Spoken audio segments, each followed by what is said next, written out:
All right, let's get started. Hi, I'm Bill. It's the 24th of January 2024, and this video is an additional video on Tom Palmer's Target Scheduler, a plugin for nighttime imaging and astronomy, aka N.I.N.A. But before we get started, a little contest where the only prize is thumbs up. But if you know what city in Italy this picture was taken in, please drop a comment with the name of the city. And if you happen to know what bridge I was standing on in that city when I took this image, put the name of the bridge as well. I will put the answers in the video description, but don't look before you guess. All right, and Italy's on my mind because I've been purchasing a lot of gear from Prima Luce Lab, and they're headquartered in Italy, and I'm really impressed with the quality of their equipment. But let's get into Target Scheduler.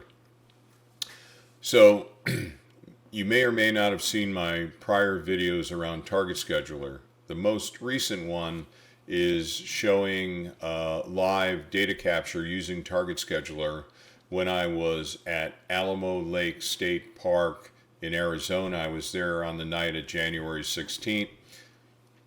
The site I picked wasn't the best.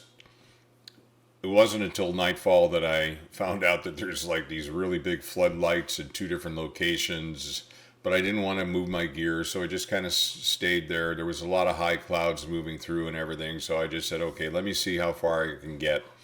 And I did get an opportunity to use Target Scheduler. And if you haven't seen the prior videos and you're not familiar with Target Scheduler, it's, again, as I said, a plugin. I'll put a link to the documentation in the video description. And for that matter, let's just take a look at that documentation right now. In particular, what might be helpful is looking at the image grader section.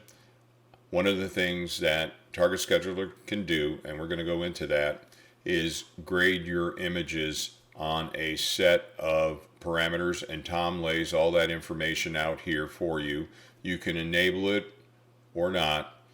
I don't know yet if there's some ability to tweak the parameters, but that is something that I'll learn as I continue to work with Target Scheduler. From what I've seen so far, it's worth me investing additional time into Target Scheduler.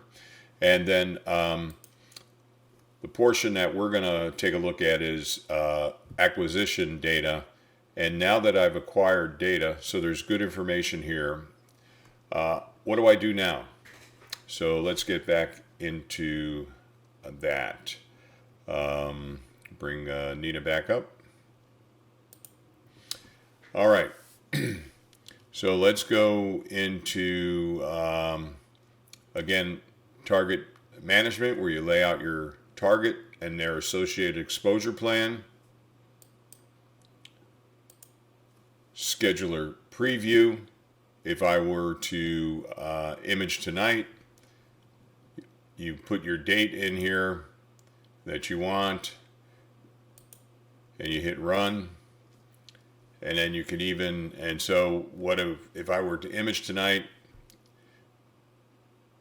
based upon the data I've already acquired and the number of sub-exposures that have been accepted, marked as accepted by the image grader, this is what is, the Target Scheduler knows what's remaining, and then it will schedule time for targets during the course of the night tonight if I were actually to image.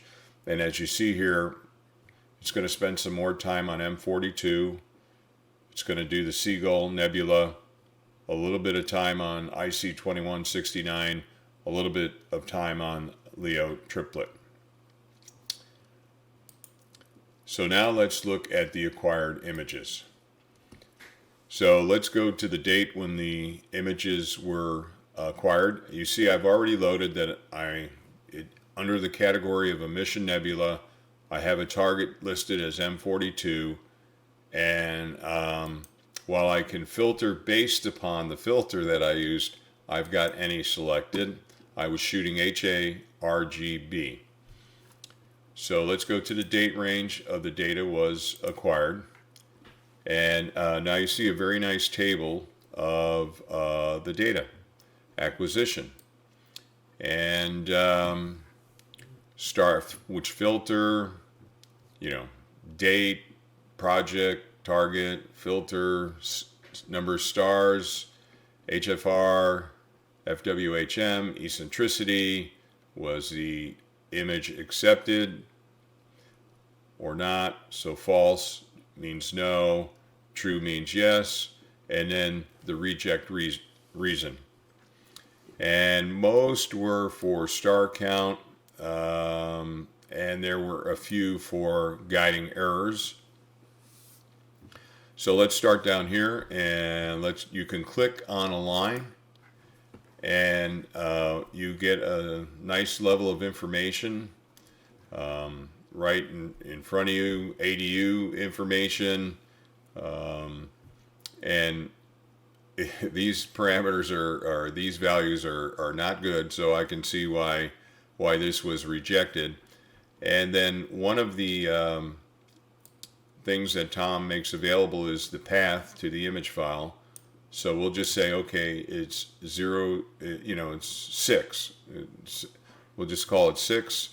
And then let's go up here to one of the star count. And it had 463 stars, but it was rejected. And that's file 129. So now let's go into Pix Insight. And let me, before we do, let me get a couple things set up here. Yeah, we'll start there, I think. Okay. So what you see here is, this is, which one is it? This is 6. So if we go back over to,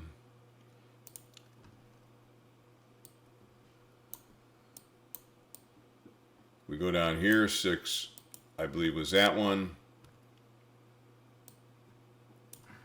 And then we go into Pix Insight, and there's 6. And as you can see, I would reject that one too. On that topic of rejection, I've been getting a lot of confidence in Blink, in WBPP, which has kind of deprecated my use of Blink.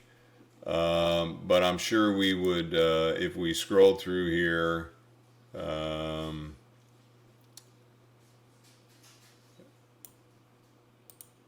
Blink would display that, and okay, I would go through the steps to put it into a reject folder and everything. So clearly I would reject this as well. But the point I want to stress here is Tom says just because the image grader has rejected an image or a sub-exposure, you may still want to include it in your stack. And so an example of that might be, and we go down here, and let's,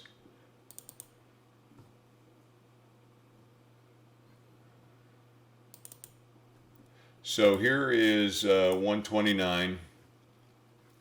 Let's get rid of Blink, and hopefully you can see this on, so if we look at 129 versus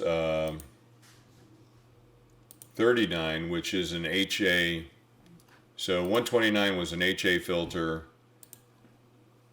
and this is 39, I believe, which was not rejected, an HA sub-exposure that was not rejected. Definitely, yeah, there's a difference in star count. And what was happening towards the end of the night, the way Orion had moved in the sky, my telescope, my RedCat 51 Gen 2, was basically pointing at one of the big floodlights, catching a lot of its illumination, and that might account for the difference in star count. Could be also, as I may have said, there was clouds throughout the night, so it could have been related to clouds as well. But back to Tom Palmer's point, just because Target Scheduler, the image grader, has rejected an image, you know, you may still want to include it in a stack, and I think I would still include it in a stack. My stars, which I can see, look good, so my guiding was good enough to where the image grader did not reject it as it did on image number 6. And I just hate to throw away any signal. So while I would probably and will not include image 6, 5, and 4, they all had RMS, rejected on RMS, guiding RMS reasons. I'll make sure that they do not go in the stack, although it might be a good test to see if WBPP rejects them. And I think I'm going to try that, see if it just automatically rejects them. I'll clearly put 129 in the stack because there's signal there. And other than that, no elongation in stars and things like that. So I just wanted to share with you what this section of Tom Palmer's Target Scheduler plugin looks like. Now that I've got some acquired images, I need to make a decision on their status, in particular for those that have been rejected by the image grader. And so I need to figure out this part of my workflow. And but I thought in the process I'd just kind of share a little bit more information about this plugin that's available to you if you are a user of N.I.N.A. I think it's, for me, I've seen enough where I'm going to continue to invest my time in it and use it. In addition to the link I'll put in the video description, along with the name of the city in Italy and my vantage point of where I was standing when I took that image, I will put the link to Tom Palmer's documentation, which is up on GitHub, and also he's presence on the N.I.N.A Discord server, really available. There's some great conversation happening there, discussion about images, rather issues, and not so much issues, but people that have built other plugins wanting to integrate in with the Target Scheduler and stuff like that. So if you're not already hanging out on the N.I.N.A Discord and you're a N.I.N.A user, I highly recommend you taking the time to jump on Discord. So I don't think there's much more I can say. I hope you're looking towards some favorable weather come the February new moon period. See you next time.